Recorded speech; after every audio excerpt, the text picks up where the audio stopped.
Ancol terkenal sebagai tempat wisata bukan hanya sekarang, beberapa abad lalu orang Belanda sudah menjadikan Ancol sebagai tempat wisata.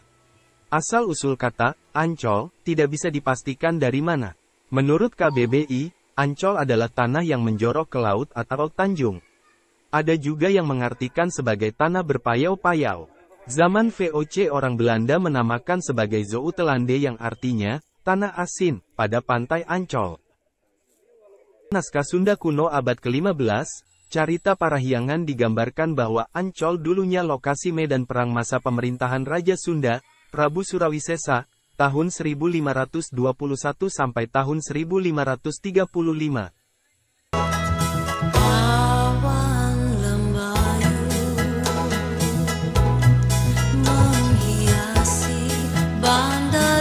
Kemudian VOC datang dan berkuasa. Ancol dijadikan benteng pertahanannya dari serangan kerajaan Mataram ke Batavia tahun 1628. Lahan di sekitar benteng Ancol dikuasai pejabat VOC, Jeremias van Riemsdyk, yang kemudian jadi gubernur jenderal VOC pada 1775. Jeremias membangun sebuah rumah peristirahatan berupa villa mewah.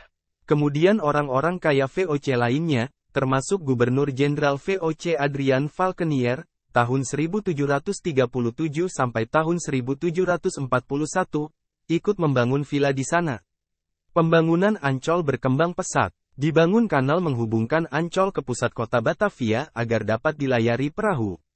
Dibangun pula jalan yang sejajar dengan kanal.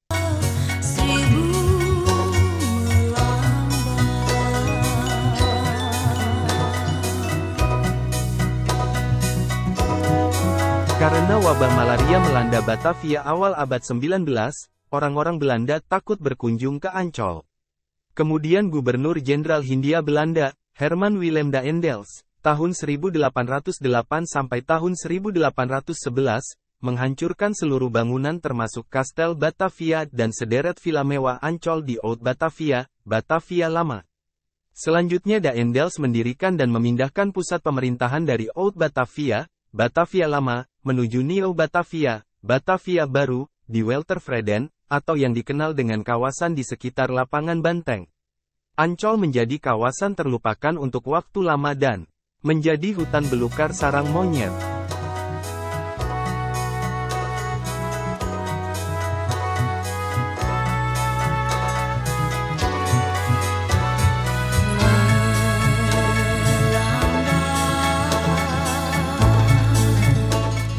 Ancol dilirik lagi sebagai tempat wisata pada tahun 1960.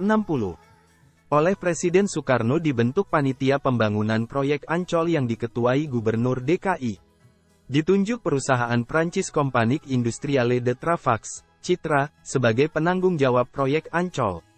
Pengembangan dimulai dengan penimbunan dan reklamasi.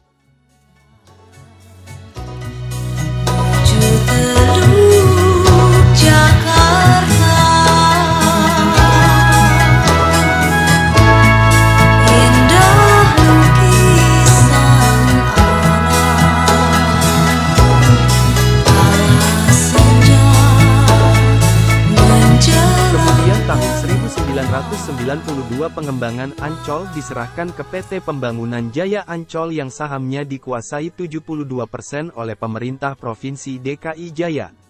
Luas kawasan wisata yang dikelola menempati 552 hektare. Tahun 2020 Gubernur DKI Jakarta Anies Baswedan memberikan izin reklamasi perluasaan kawasan Ancol kurang lebih 155 hektare. Daratan ini adalah bagian dari luasan reklamasi yang dikembangkan tersebut.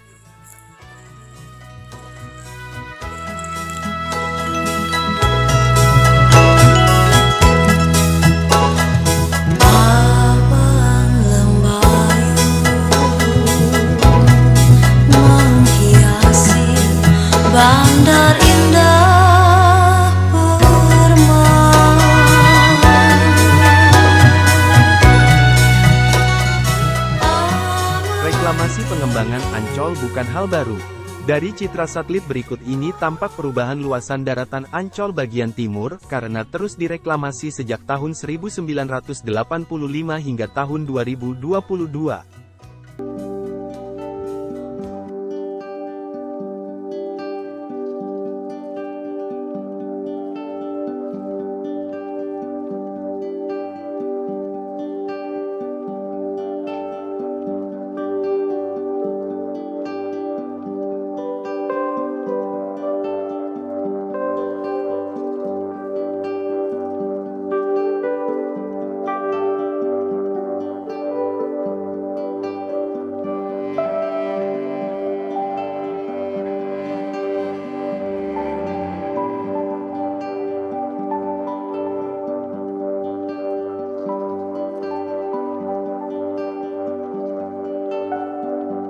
Dari rencana pengembangan Ancol di lahan reklamasi Ancol Timur tampak berbagai lokasi dengan berbagai tema wisata. Termasuk rencana pembangunan Museum Sejarah Nabi Muhammad di Ancol yang digaungkan Gubernur Anies Baswedan pada 2020. Disebut museum ini bakal jadi museum sejarah Nabi yang terbesar di luar Arab Saudi.